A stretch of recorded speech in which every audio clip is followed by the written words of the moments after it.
Hey, folks, welcome back to another episode of Artist Stories of Middle Georgia. I'm your host, Victor Rigoli, and I have a wonderful guest on the podcast today, an artist that I found out about earlier this year as we were at a 478 Creatives event up in Macon at Macon Arts Alliance, and I got to meet her. And then we were fortunate to have lunch yesterday with another fellow artist. And I just want to welcome Pat Burns to the podcast. Pat, thank you so much for being on the podcast today. Thank you for having me. It Yeah, was this is it great. was fun yesterday to catch It, up. it really was. It really was. And I try to do a little art journal. I'm not as good about writing in it every day. And I was behind a little bit. And so I was putting some notes in there, some of the things we talked about and what have you, which was really neat. But I really enjoyed talking with you and Claudia yesterday, and I was talking to my wife Tammy about it and everything, and just some of the things and that we hope that we can bring to fruition, Hmm. through some working with some other artists as well. But yeah, you shared some stories with us, and I said you got to share those on the podcast. But Pat, where does your artist story begin? Birth. That's where a lot of artists say, yeah, because I've Yeah, kidded, and I think I mentioned to you yesterday, were you born with a crayon in your hand? And I know you got a story about crayons, but you can share just that about later. Yeah. it. Just about it. Yeah. So how did you know? How did you find out that, hey, art is something I'm good at and this is something I want to pursue? I read a little bit of your bio that was out there on your website. So yeah. Well, I think it was just ingrained in me. I thank God for that. That that's He gives people gifts, and we Right. can Right. develop them. We can choose to, or whatever. Well, and so as long as I can remember, I've had a pencil or a crayon or looked at things even when I couldn't produce anything from that. I think artists have a way of seeing light and seeing what's around them that it just infuses inside of them. They hold on to those images that later come to fruition, sometimes Right. much Right. later, but I mean you hang on to some of those images. That's so true. That's so true. You see colors differently.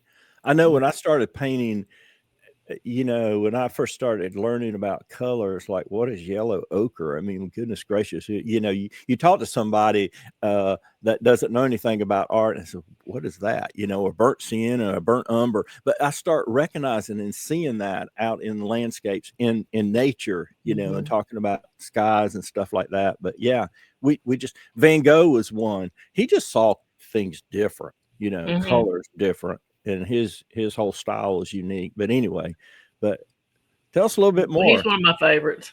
Oh yeah, yeah, yeah. That You was can one of the tell. questions. Yeah, that's one of the questions too. Is we'll get into is maybe you could share like who inspires you as an artist. What are there certain artists out there that you follow that you just get a lot of inspiration from, and maybe you've learned from and says, wow, I really like their work. I want to create something similar to that. Are there those that you really admire? Well, I do, like I say, Van Gogh. His color, his movement, um, his lack of fear of putting down what he saw. And I Right. think that's one of the things that I have had to overcome was just putting down on the canvas what I see because it might not be what you see. Right. Right. You Right. know, Right. and so Right. learning to trust your instincts, you know, Yeah. has Yeah. been a. I think all artists go through that. Right. Um, but I haven't really studied a lot of the old masters. I mean, I did in college and everything Right. like that, and Right. you get something from them. But to try to emulate anyone, Hmm. I think is a dangerous thing. Yeah, it can be. Hmm. I mean, Can I be. can Yeah. appreciate them, um, Right. Right. We've got some really good instructors right here in Middle Georgia that Oh some yeah, people don't know. most Some definitely. modern masters Right. that I really, really love their work, and am envious sometimes of the way that they can depict light. But I always heard that you're not supposed to paint the object; you're supposed to paint the air around the object. Oh, wow. And Yeah, I so I hadn't try to heard that think about before. that. Yeah. How about that? That's interesting. Yeah. So what are you really passionate about, in creating your art? And I'm going to show some of your art in just a few minutes for you to kind of talk a little bit about that. But you do sculpting, and you also do some oil painting and landscapes and portraits and Mhm. things of that nature. But what is it that I just so passionate about creating? It's it's got to be the essence of life that I see coming through, mostly animals. Mhm. I've always loved animals. In fact, I thought about being a vet at one time, Oh, okay. and I've got enough animals to be a vet. but animals have always been, and our connection with them and Right, how they right. enrich our lives, whether they're They do. domestic Yeah. animals or wild animals. Right. And Right. people, and the connection that people have with animals has always been one of my passions. Yeah. Yeah. That's good. Um, what do you find?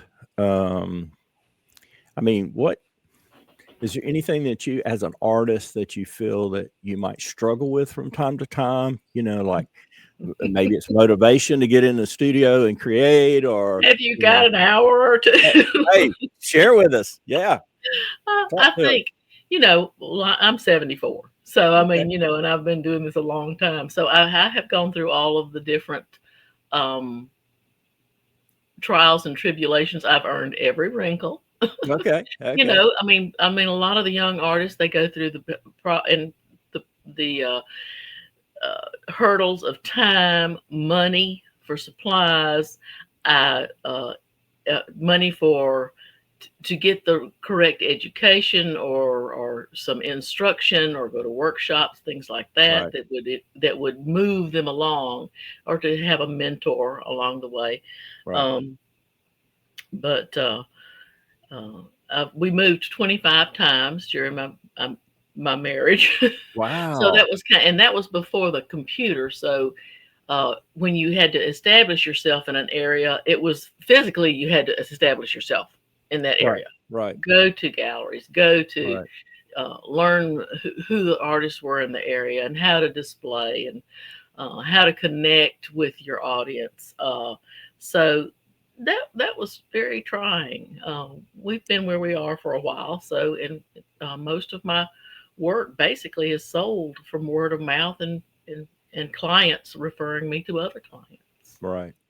Do you feel like that's key to? I mean, if you were to give some advice to a up and coming artist that's out there, and you talked a little bit about pre-internet days, Mhm. in the mid '90s or so, and boom, hey, we got this internet, and you can do stuff, and um, but before it's beating the pavement and finding out where the galleries are. Mhm. And that can be challenging too. Is there any advice that you might offer to somebody to say, how do you go about, say you moved into a new area, how do you go about networking, and is it just kind of putting yourself out there a little bit, or what has been your experience in the past? Uh, Doing what you're doing. I Yeah. mean, learn, introduce yourself, and sometimes it's hard. I Right. know when I was working with my husband. He was a commercial contractor, and I was his bookkeeper, hand me the hammer, whatever, Right. Right. and had raised children and had kind of gotten out of the art scene, except for just for family and friends. Right. Right. And when I got back into it back in 2008, it was difficult. I mean, Yeah. just Yeah. to just go to an art association or something and step through the door and you didn't know anybody. Right. Right. Right. Because I mean, I love people, but I'm not a overly gregarious person, and so it was a little daunting, and Hmm. to travel a little bit, to learn some of this was a little daunting, and you have to just go through that uncomfortableness until you kind of find where you might fit in, Right. Right. It's it's the putting you. connections that you make are, I think, end up being the most important. And you might make some through internet action, and I Right. do, Right. but I think that is an advantage that our young people have is they've grown up with it. They're very That's comfortable, right. That's right. and Yeah. that's great. It to Yeah. me to sit in front of a computer is like jail sentence. Right. So Right. it's Right. to them it's a part of natural everyday events, Right. and they make connections that way and do it well. Yeah. I'm a little envious of them. Me too. I have my children. They're just so tech savvy, and I was in IT my career for 40 something years. Way back when it was called data processing before it became information technology. Yeah.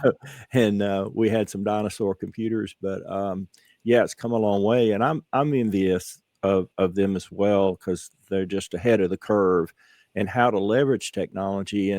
But I agree with you, and I appreciate you sharing this, is that sometimes you got to get out there and beat the pavement. You got to find out where Mhm. the galleries are or where the art association is, become a member, start networking, meeting people and putting yourself out there. And that can be a challenge for some people because Mhm. as artists, and we talked a little bit about this yesterday, is, we paint by ourselves pretty much Mhm. all day or most of the day, and we don't have as much interaction with another artist as maybe we like. And that's one of the things that you and I and Claudia talked about, is trying to get those groups together where you can Mhm. socialize and be with other artists and communicate and talk about art and grow and learn.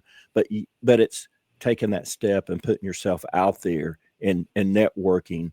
And you're right, word of mouth sometimes, because, oh yeah, I met Victor, I know who you're talking about, or I met Pat, that kind of thing. So, but Well, yeah. I've been real fortunate in that I have got two best buds that we have been painting together and just talking art together and entering shows and stuff as a trio for probably about 14 years now. Wow. And before that, uh, we would just get together with several artists. You getting out there and learn and meeting people, you find the ones that You you kind of click click with. with. Yeah. And Yeah, and exactly. it yeah, Yeah. it's worth it to put together a group. I mean, to keep yourself inspired. Oh It's just yeah. it's great. It's great just to have a group. We used to meet. There was about five of us that met in my home once a week, and we just push back the tables and go for it. And when we Yeah. we Yeah. brown bag it, and we'd paint for 2 hours, eat lunch, and then paint for another 2 hours, Yeah. and kind of critique each other's work if we Right. wanted to. And Right. I can remember one large painting I was doing. There was four artists behind me and saying, I was right up at the canvas. They say, put a color here, put a color there. And I'm just painting away, and Yeah. then you stand back and you go, hey, Yeah. y'all did real good. Right. Right. Yeah. It was Yeah. just, it was fun. It was Yeah. fun. You Yeah. got to make it fun. You do. You do. I appreciate you sharing that because you do have to make it fun. And while we may be passionate about painting, when you get right down to it, we enjoy doing it. It brings Mhm. us joy and happiness. We make it fun. And we also, as we hang out with other artists, we learn from those other artists. Oh, And absolutely. it's just like other things too. You want to your circle of artists or friends that are smarter or better or maybe a little bit more advanced. And I say that in that because we can learn from them. Search You them out. know? Yeah. Search them Yeah. out. Search out Right. somebody that's better than you are, that you Exactly. think is better than you are. Exactly. That's how you grow. Right. I mean, make mistakes. I mean, that's how you learn. You know. That yeah. Thank you for sharing that too, is that I think we may have mentioned it. I know I did in another art group that I was talking about. This is that it's kind of like music in a way, and writers of songs. Just think about the number of songs that they write and how many of them don't become that top 40 hit or top 10 or whatever. Mm-hmm. There's a lot of them that go on, a playlist or an album that you'll never really hear of. Yeah. And it's just the one or two of the three that really rise above, but they had to write 30, 40, 50, 100 songs. And out of that, 10 or 20 may have been Yeah. the big hits. And paintings like that too, I think, because we don't know what's going to be our next masterpiece or our next dud. We just have to go through the process, learn from it, try to improve it. It might turn out great, but then again, it may not. But that's okay. Yeah. We're going through and learning from that experience. So I find out that I'm very hard on myself. Yeah. To almost to a flaw that I say don't make mistakes, but I don't like to make them. But remember that we're not in competition with each other. We're in competition with the last painting we did. That's right. That's You right. know, we're so not. true. The more we are together, the better for all of us. And I mean, Oh, that's the true of everything. right. But especially with artists, we are here for a purpose. We're here to be, that intersection between what is intangible and what is tangible. Right. We're Right. here for that. If Yeah. you individually as an artist do not put out there what you see as an individual, it's lost because you're the only person that can do it. Yeah. Yeah. You know, So and true. you can't paint for the public, so to speak, because it's not really up to who. It's not really up to you so much as to who is going to be affected by your work. Because I've had people stand in front of a painting that I thought was, Mm-hmm. oh well, so it's and cry and Yeah. go, and I go, what is it? That is exactly like blah blah blah. It brings up this feeling, Right. inside of me, Right. and I didn't know that. I didn't know why I was inspired to do that particular painting, but Right. then I knew it Yeah. wasn't for me. It was for that person, and it just wasn't in my knowledge to know that that person was going to see that painting. Isn't that And wonderful? that Yeah. really gives you a heart squeeze when you can Oh, do that. yeah. Especially when you're doing portraiture, which is very stressful in a way because you're trying to what you're trying to achieve. But when it Right. hits that point where you're trying to portray your client's love of what you are painting, it's not so much the person that you're trying to paint as you're trying to paint their feelings about that person. Right. That's an intangible thing that Yeah. you have to channel. So you absorb it yourself. It's not a dry thing, especially when I'm doing sculpture. When I did that large sculpture of that man, it was a 27-year-old gentleman that died suddenly. And so I did a lot of life-size sculpture of him and his dog for our new dog park that's going up. And to speak with his parents, we did not have we didn't have because he died suddenly. We didn't have a photo series Right. to Right. go by, so we had all these different photographs, and I actually asked them to bring his favorite clothes. And Oh. I actually had to I built a mannequin of him in the position that I wanted to sculpt him prior to starting the sculpture to get his positioning, his size, his body language. So I actually built a mannequin with his clothing and everything first. And working with his parents and feeling what they were feeling in losing him, was the only son they had. Oh, wow. And so that we were dedicating this dog park and naming it after him. Right. Um, that comes through. That's very, it's rewarding when you can do something like that. Right. And Right. I've commemorated some lost firemen and Hmm. things like that. That, Yeah. and of course all the pet portraits that I've done over the years. You're commemorating a loved one. It's an Exactly. animal, but it's a Exactly. loved one. It's a Yeah. family member. Exactly. Yeah. Yeah. Well, how Okay, do we you? got off on another No, tangent no, today. no, no, no. We're just talking Okay. art and talking about you and everything. And I know, looking at your bio, you went to Berry College and you got Mhm. a full scholarship, I believe. Is that I correct? I did. My daddy, bless his heart, he he would like to shoot me for this. I got married about two quarters in, and put my husband through college instead. So yeah, I earned it, but I didn't fulfill it until much later. I went back to college after I turned 62, and it was free for me. I went up here There to you Gordon go. All College. right. There you go. Dr. Marlon Adams was the head of the department then, and he's still up there now as an adjunct professor because he's retired. But he is a modern master, and he was the. I took an evening class with him.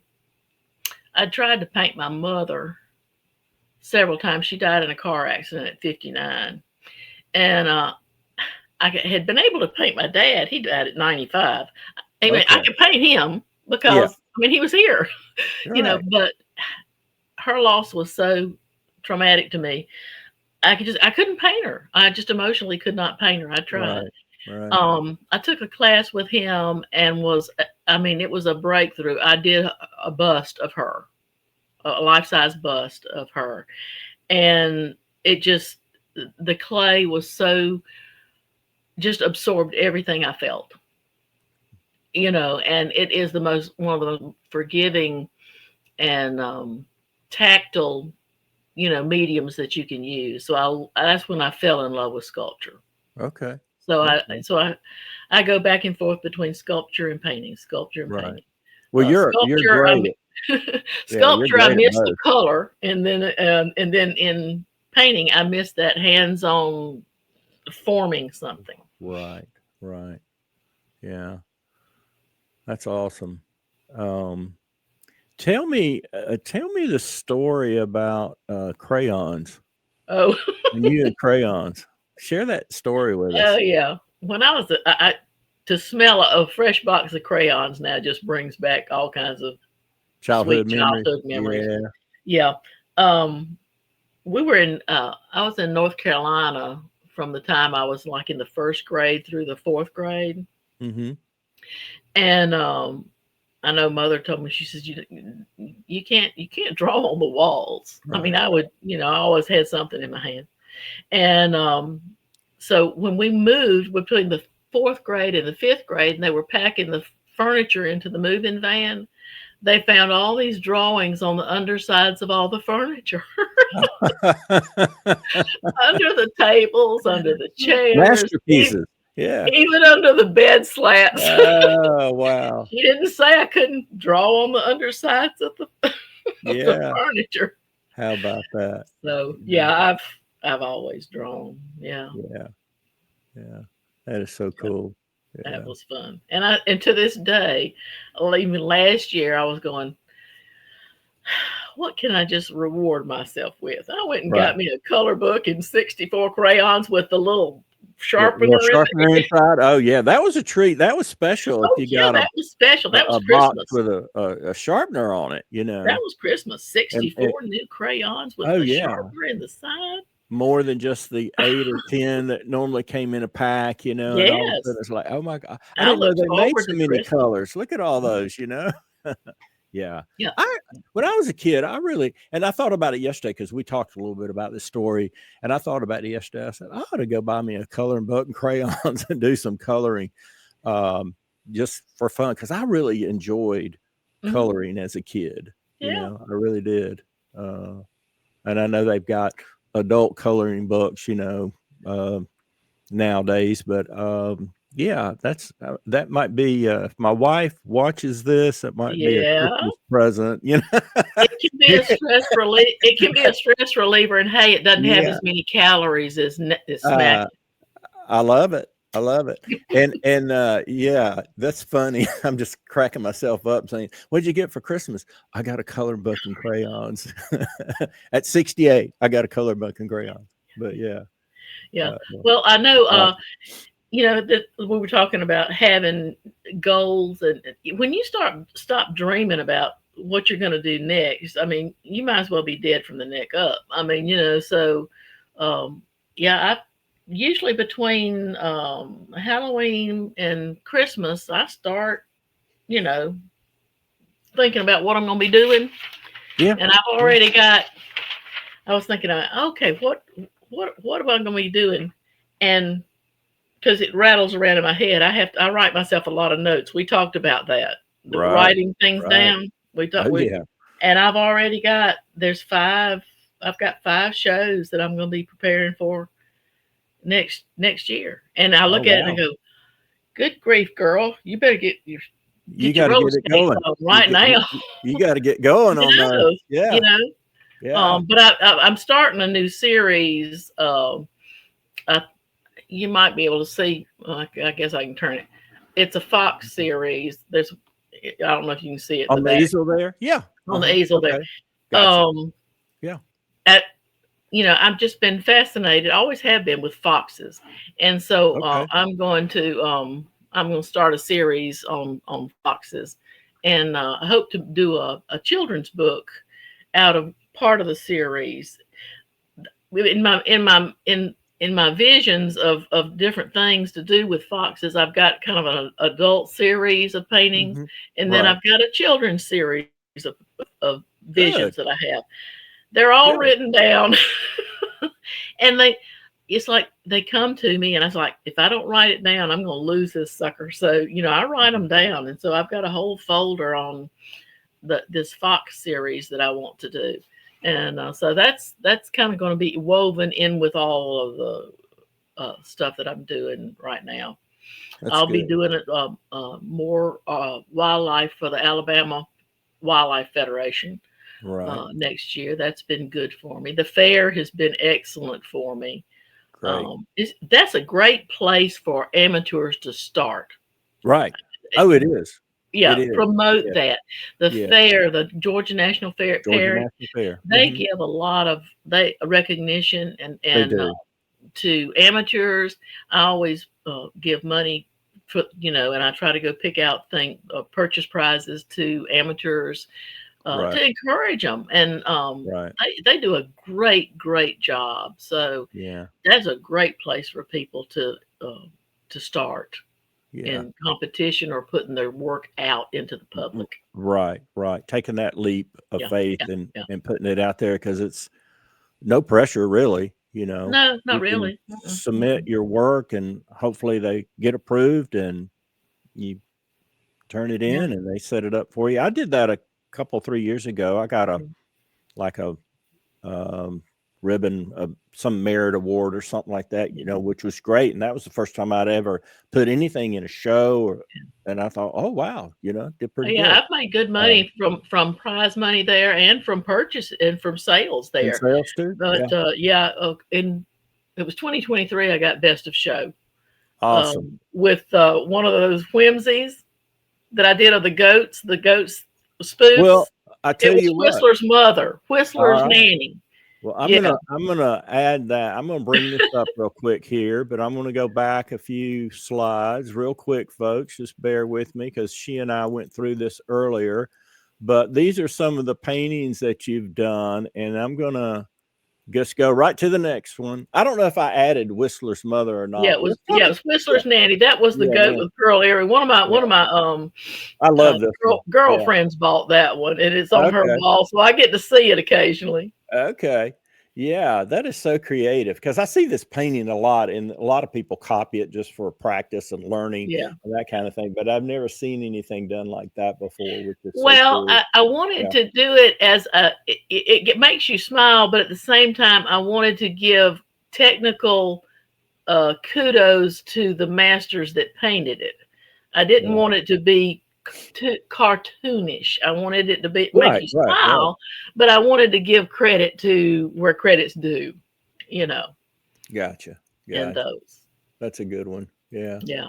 And what am I making? I just clients snatched this one up as soon as she saw it when I posted it on Facebook.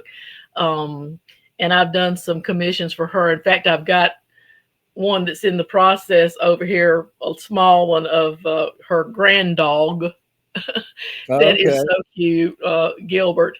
And I've gotten kind of waylaid on it because of the eye surgeries that I've had. So I'm kind of waiting on till my color correction has helped me a little bit on that, and seeing details. The last 18 months has been kind of, it's been a challenge to say the least. I'm sure, right? Yeah. But and these, the one of your portraitures. So. Yeah, this is a granddaughter of one of my high school classmates. Yeah, and she is a delightful little girl and just beautiful joy to be. I mean, just a joyful, and that's what I was trying to capture is that joy of just movement. She's a great little gymnast. I mean, really? She is perfect. I mean, her movements were just that was fun to do. Yeah. And then I saw this one too, and I thought, oh gosh, it looks like he's having so much fun in the sand making. Yeah, he was making sand angels. Angel. Yeah. Yeah, I was at the park with my grandchildren, and they were just climbing all over the stuff. And I saw this cute little guy down there, and it was chilly weather. You see, he had a jacket on, and he was below the slides making these sand angels. And I clicked a picture of him and did some. I had a show where I was doing local shots. Didn't know who the child was, and put it in the show. And we had children come from one of the schools through, and one of the children said, "Oh, that's so and so." Oh, really? I can't remember his name. And I said, "Oh, you know who that was?" And they gave me his name. I contacted his mother, and they bought it. How about that? Yeah. He is so awesome. Cute, though. He is.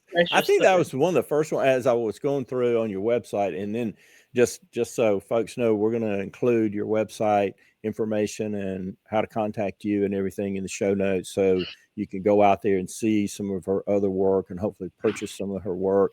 But yeah, I saw that one and I just kind of fell in love with it. I said, oh man, I love that. Love that. Yeah, he was so cute. Yeah. This one. My daughter actually owns this one.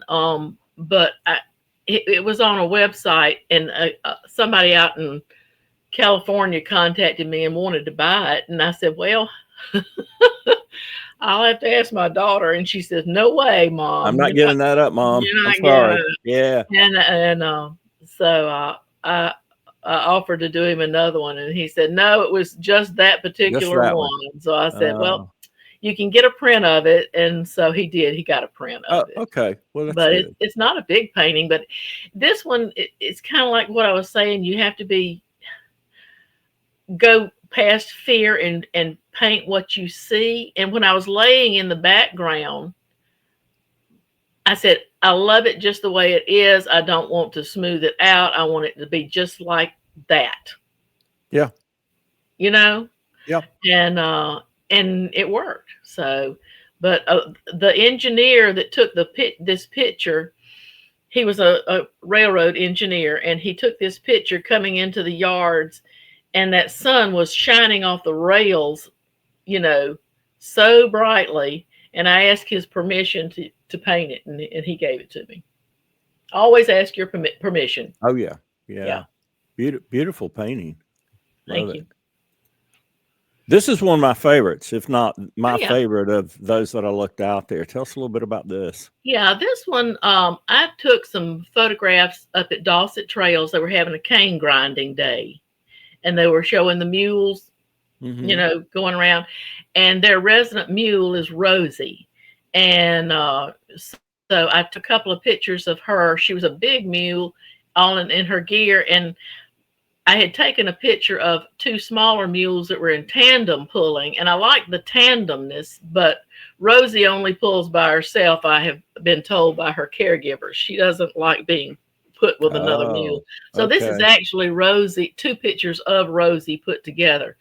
Um, the Arts Clayton up in Jonesboro, this was in a show there, and it won Best of Show. They bought it for their permanent collection and gave me a one-woman show off of this paint, off of Fantastic. this. Um, so it was a successful one.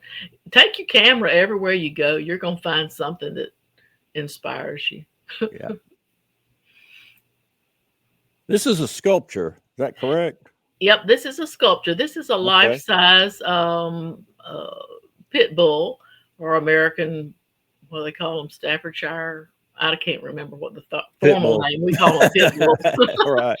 But I did 3 for this gentleman in California, and he had 2 pit bulls and one I had never heard of it before, Cane Corso. It's like a mastiff. Oh, huge, big dog. right. It had to be done in 2 parts because of the weight. This is done in water-based terracotta clay and then painted.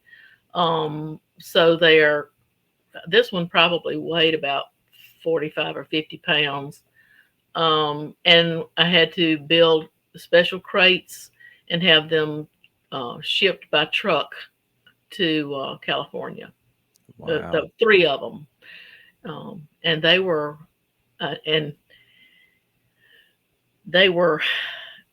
minutely detailed per my client. Right. Took me a while to do I them. tell you, it looks it's so realistic. When I saw it, I said, well, "That's got to be." They are. They're very. He said that his father came in on the first one, and said he wanted to pet him. Right. So, yeah. You do. The gentleman didn't have any children. These were his children. So, yeah. He must have given me 300 pictures per animal. Wow. Really. But yeah, it turned out to be a very successful series. Good. Tell us a little bit about this. This is a smaller piece, right? Yeah, this is just a little tabletop. This has been done in bronze. Now, what do you start with? Talk a little bit about that. Yeah, this piece right here was done in oil clay. To be, in oil clay, you destroy the original in making the mold. And water-based clay, you can actually fire it, and if you're lucky, as they make the mold, it doesn't get broken. You can actually retrieve your original. This one was done in oil clay. It's actually done in 4 pieces. Each individual, the base is done in 1 piece. Each baby's done in 1 piece, and the mother's done in 1 piece, and then they're put together after they have been cast. And I actually have a test resin piece that I have here at the house somewhere. I was trying to do some resin pieces as well, but I discovered that was more formulaic work. It wasn't creative work, so I kind of gave that up. Yeah. I'd rather do something new than keep doing, that's for manufacturers, not for me. Right. But I sent it off to Utah. Utah is where the foundry was that did it. Okay. How long does it take you to create a piece like that size? Start to finish. Start to finish, well, it depends on how much gardening I'm doing in between. How many things interfere with what you're doing, right? Yeah. What you're working on. I'm an avid gardener too, and it gets in the way sometimes. Oh, I hear you. Yeah.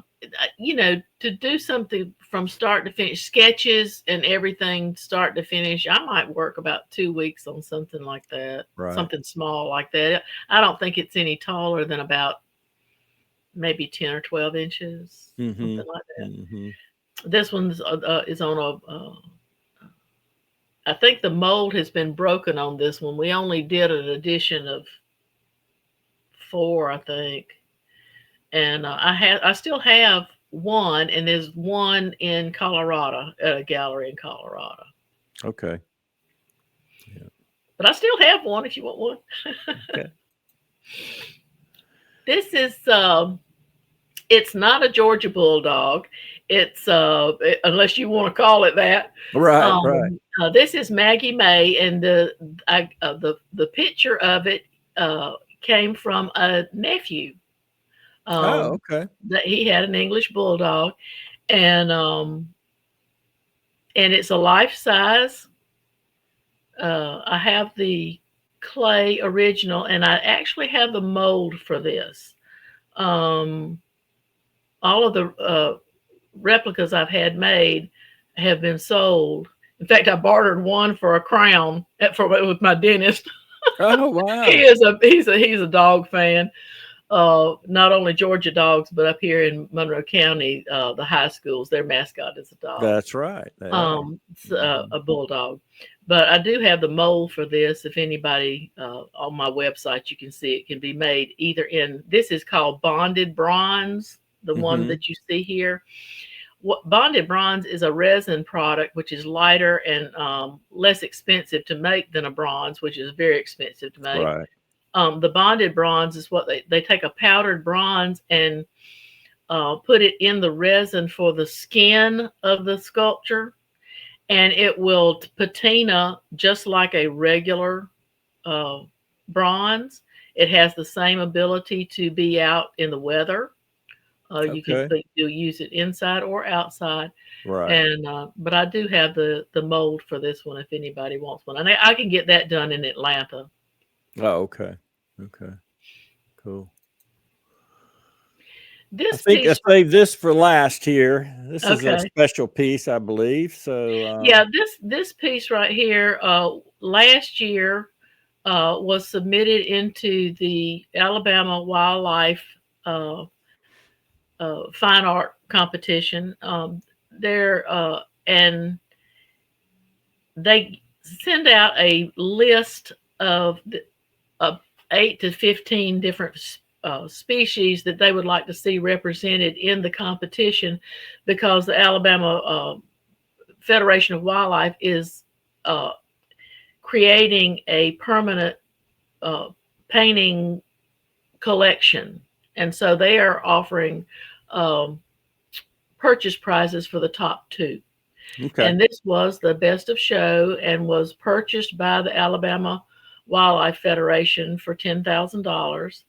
They own the rights to it. So unfortunately, you cannot get a print of it. They own the rights to it.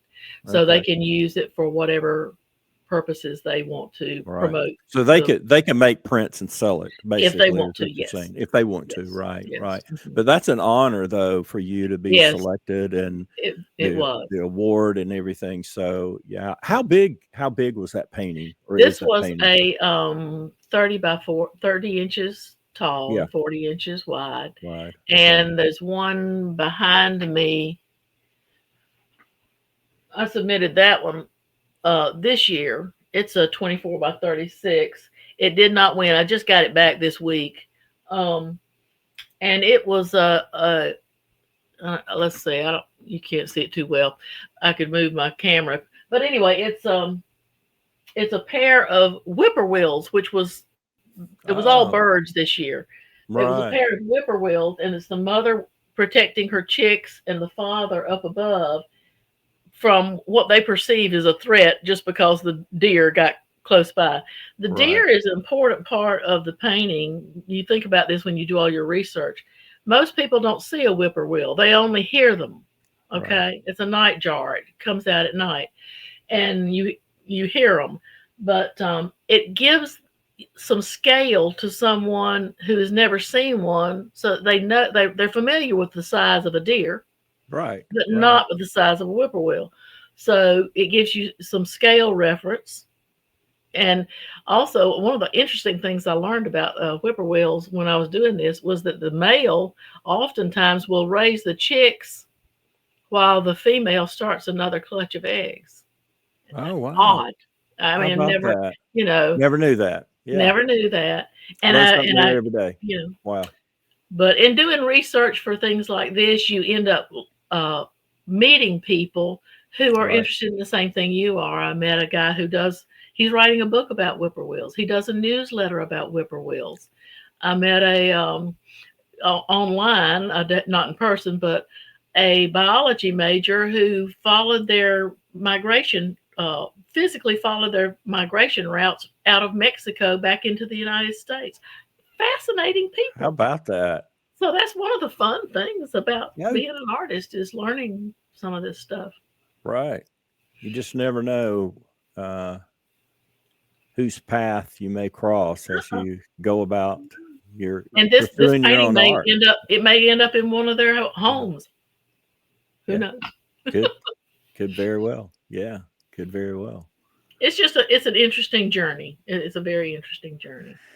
It certainly is, and it certainly sounded like for you, it's been quite interesting over the years. From starting at a young age and moving around a lot, you probably experienced a lot, and maybe got Oh some yeah. Well, inspiration along the way. there's Yeah. been non-productive art times, but I don't look Right, at them as drawbacks.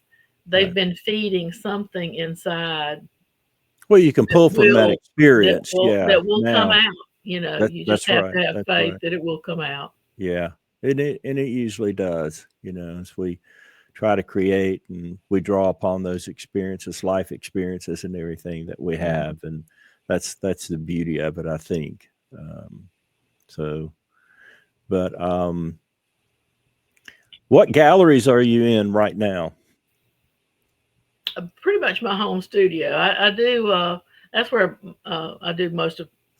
I have joined and been in just about every art association, and been juried into a lot of them. That a lot of them I've just kind of let go because um, I don't know. I guess I'm just out of that. At one time, about half of my income came from money coming in from competition, and I just Pull back kind of from got it. that? Yeah, kind of Hmm. pulled back Yeah. from it, and I'm although I think it's a good way to test the waters and for someone, Right. uh, and it has allowed the value of my work to go up by by doing that. Right. Um, so I've got, like I said, I've got about 3 or 4 bronzes and a Mary Leslie gallery in. I never can remember the name of that. I did this yesterday, and I said I was going to look it up, and I did not. Yeah. Um, she's in Colorado. I'd have to look in my. That's terrible.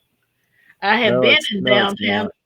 downtown gallery associated with the booth in Cartersville Right. before. They were a good gallery for me, and I kind of drew back because of the. Yeah, there's no easy way to get to Cartersville. Oh, You I have to go know. through Yeah. Atlanta to do Yeah. it. So Yeah. I show sometimes here in Macon at particular events that they have at Macon Arts. It's something that's within my niche. Right. You know, Right.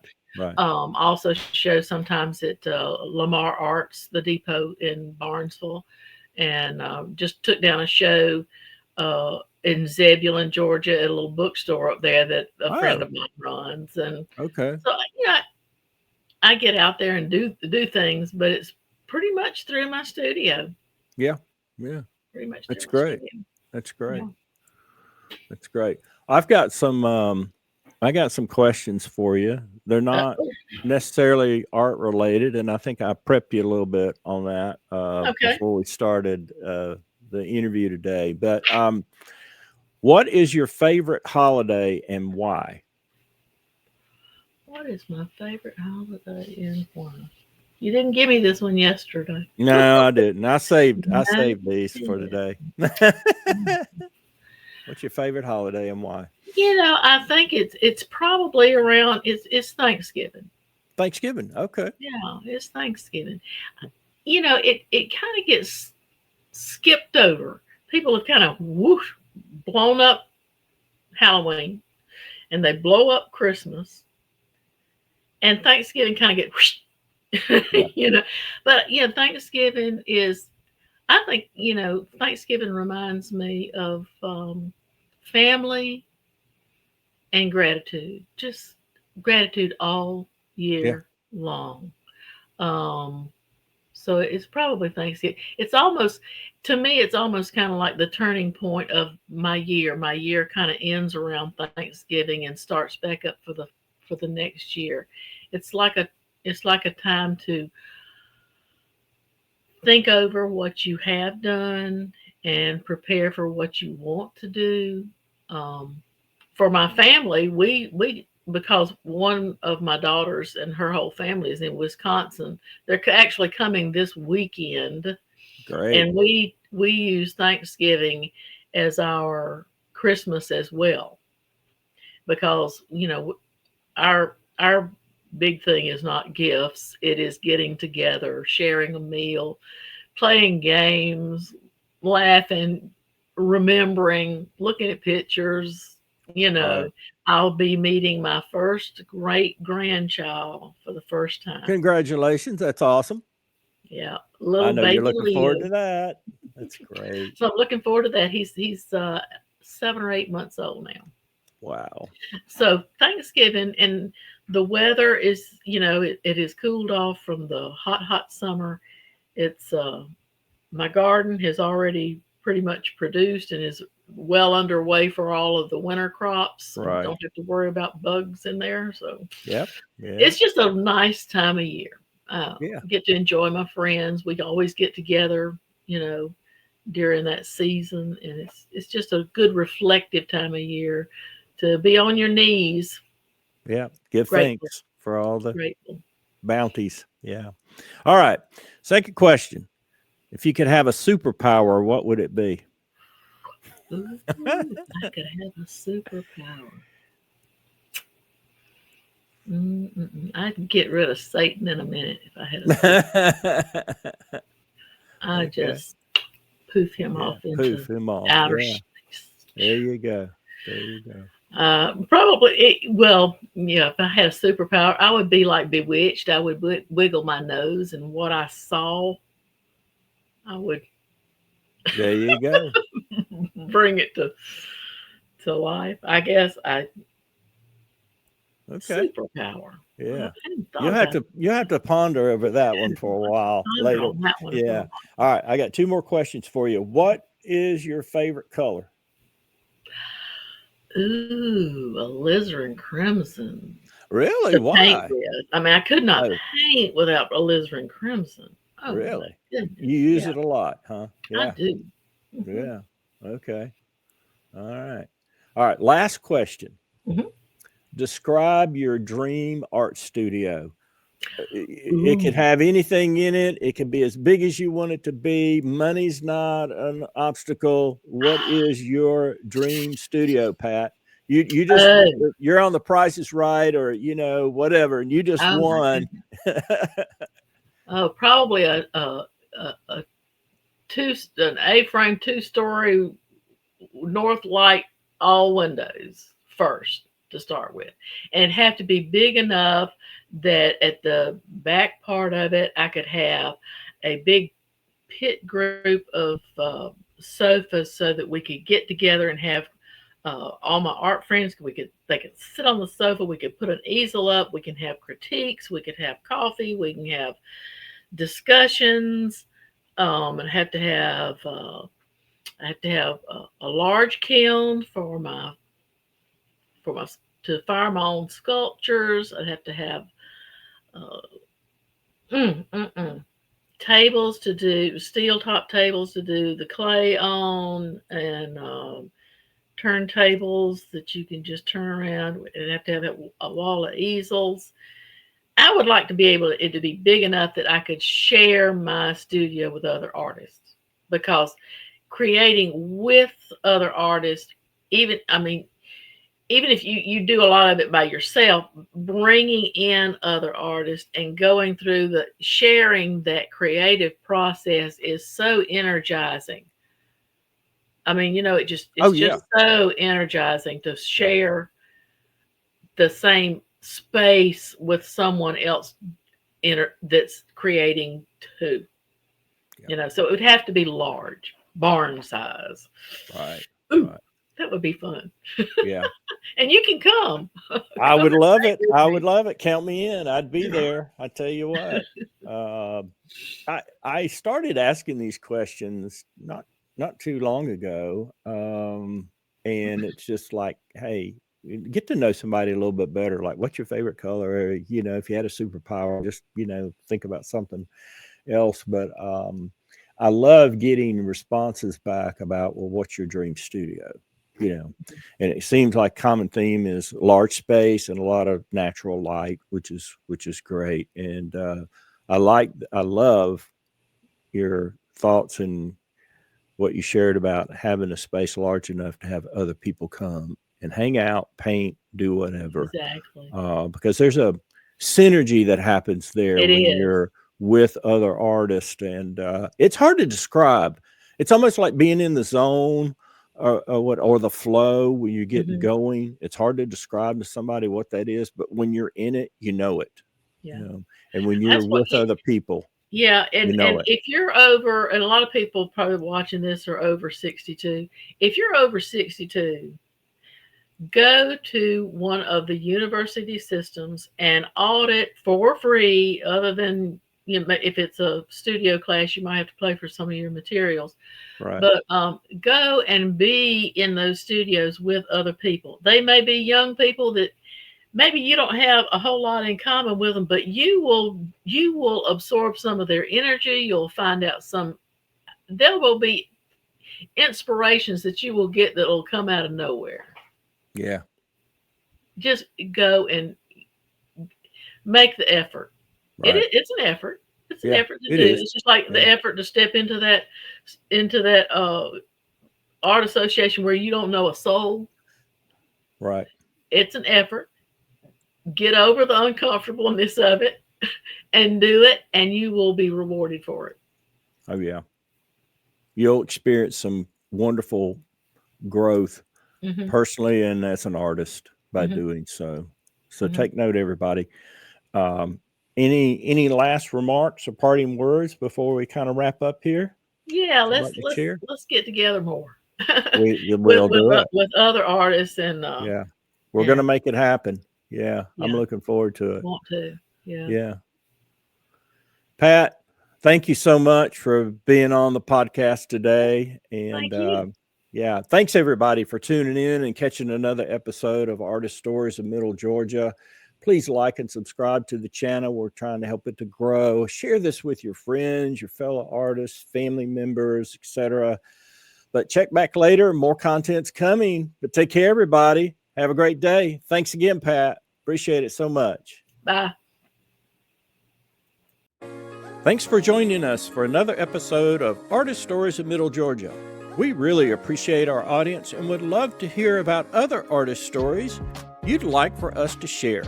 Please email us or leave a comment. You can find us on Facebook, YouTube, and Instagram, and like and subscribe. Keep painting, everyone.